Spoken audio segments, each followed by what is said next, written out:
Scientists और subconscious mind. कई scientist ने सबकॉन्शियस माइंड की मदद से काफ़ी सारी डिस्कवरीज की हैं। करीब 40 साल पहले डॉक्टर बैंटिंग, जो कनाडा के एक मशहूर फिजिशियन थे, डायबिटीज़ का इलाज ढूंढ रहे थे। एक दिन वो काफ़ी थके हुए थे और सो गए। तब उनके सबकॉन्शियस माइंड ने उन्हें सुझाव दिया कि वो डॉग्स के पैनक्रियाटिक डक्ट से रेसिड्यू को निकालें, और इसी तरह इंसुलिन का आविष्कार हुआ। डॉक्टर बैंटिंग काफ़ी समय से इस विषय पर सोच रहे थे, तो उनके सबकॉन्शियस माइंड ने उन्हें इस तरह से सल्यूशन दिया। आप भी हर रात सोने से पहले अपने सबकॉन्शियस माइंड से सवाल पूछ सकते हैं। शायद आपको जवाब एक रात में मिल जाए, शायद थोड़ा समय लगे, मगर जवाब ज़रूर मिलेगा। अगर आपको लगता है कि जवाब मिलने में बहुत वक्त लगेगा या फिर समस्या बहुत ज़्यादा गंभीर है, तो फिर आपकी सोच के मुताबिक जवाब मिलने में ज़्यादा वक्त वाकई में लग जाएगा।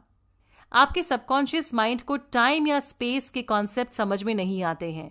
विश्वास रखिए कि आपके सबकॉन्शियस माइंड के पास इस वक्त जवाब है। आपकी परिस्थिति इस वक्त कैसी भी हो, आपकी प्रॉब्लम का सल्यूशन आपके सबकॉन्शियस माइंड के पास है, और वो सल्यूशन अभी सामने आ सकता है।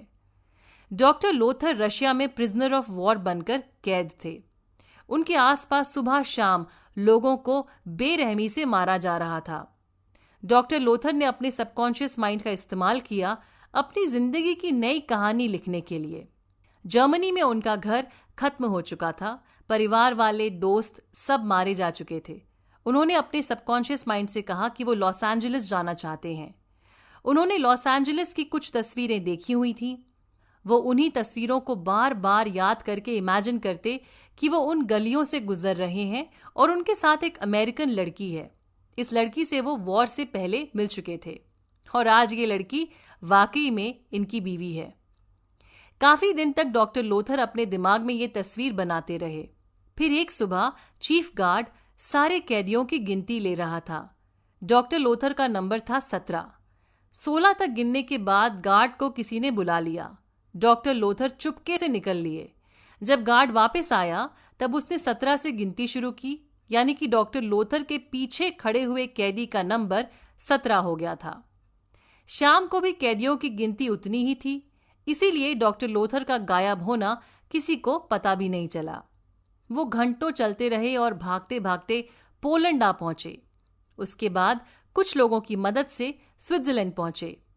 वहां उन्हें एक अमेरिकन कपल मिला, जिन्होंने उन्हें कैलिफोर्निया आने का न्योता दिया। और बस जैसा डॉक्टर लोथर ने हमेशा मन में सोचा था, वैसा ही हुआ। कुछ दिनों बाद वो लॉस एंजलिस की गलियों से ही गुजर रहे थे। आज तक जो भी दुनिया में हुआ है, आपके सबकॉन्शियस माइंड को वो हर एक चीज पता है। एक साइंटिस्ट अपने सबकॉन्शियस माइंड की मदद से हिस्ट्री में चला जाता है और बीता हुआ सच जान भी लेता है और उसे अच्छी तरह से समझ भी जाता है। जब कभी आपको लगे कि आपको एक बहुत ज़रूरी फैसला लेना है और कुछ समझ नहीं आ रहा है, तो सबसे पहले अपने दिमाग को शांत कीजिए, अपने शरीर को रिलैक्स होने को कहिए। अब अपना फोकस सॉल्यूशन पर ले जाइए। जब आपको उस प्रॉब्लम का सॉल्यूशन मिल जाएगा, तब आप कितना हल्का महसूस करेंगे। आपकी सालों की तमन्ना जब पूरी हो जाएगी, तब आप कैसे सुकून की सांस लेंगे। बस उसी एहसास का मजा लीजिए और ये करते करते सो जाइए। शायद अगली सुबह आपके पास जवाब हो, शायद ना हो, या शायद दिन में कोई और काम करते हुए अचानक से आपको इस समस्या का समाधान मिल जाए। जोसेफ मर्फी बताते हैं कि एक बार उनकी एक कीमती रिंग मिल नहीं रही थी और वो काफी परेशान हो गए थे। उस रात सोने से पहले उन्होंने अपने सबकॉन्शियस माइंड से कहा, तुम सब जानते हो, तुम मुझे बताओ कि वो रिंग कहाँ है। अगली सुबह जोसेफ को उठते ही 3 शब्द सुनाई दिए, रॉबर्ट से पूछो। जोसेफ ने सोचा कि रॉबर्ट 9 साल का बच्चा है, मैं उससे क्या पूछूं। फिर भी जब जोसेफ ने रॉबर्ट से पूछा तो रॉबर्ट ने बताया कि लड़कों के साथ खेलते वक्त उसे एक रिंग मिली थी, जिसे उसने अपने कमरे में रख दिया था। अगर आप अपने सबकॉन्शियस माइंड पर भरोसा करेंगे तो वो हमेशा आपकी मदद करेगा। एक नौजवान लड़के के पिता की मृत्यु हो गई। सभी को लगा कि पिता ने कोई विल नहीं छोड़ा होगा, मगर लड़के की बहन ने उससे कहा कि पिता ने विल लिखी है। सबने कोशिश की कि उस विल का पता लग जाए, मगर किसी को कुछ भी पता नहीं चल पाया। इस लड़के ने फिर अपने सबकॉन्शियस माइंड से पूछा कि विल कहाँ है। पूरी रात आंसर आंसर आंसर आंसर ये बोलते हुए ये लड़का सो गया। सुबह उठने पर उसके अंदर से एक आवाज आई और उसे लगा कि लॉस एंजलिस में किसी एक बैंक में उसे चेक करने के लिए जाना चाहिए। वहां जाने पर पता चला कि उसके पिता का उस बैंक में एक सेफ डिपॉजिट वॉल्ट था। आपको अपने सबकॉन्शियस माइंड से इस कदर जुड़ना है कि सबकॉन्शियस आपका इस्तेमाल करने लगे आपकी जिंदगी को आगे ले जाने के लिए।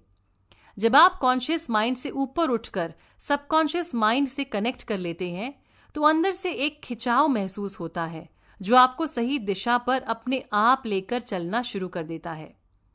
सबकॉन्शियस माइंड का जवाब एक फीलिंग, एहसास, इंट्यूशन के रूप में आता है और जब आप उसके कहने पर चलते हैं तब आप गलत फैसला ले ही नहीं सकते।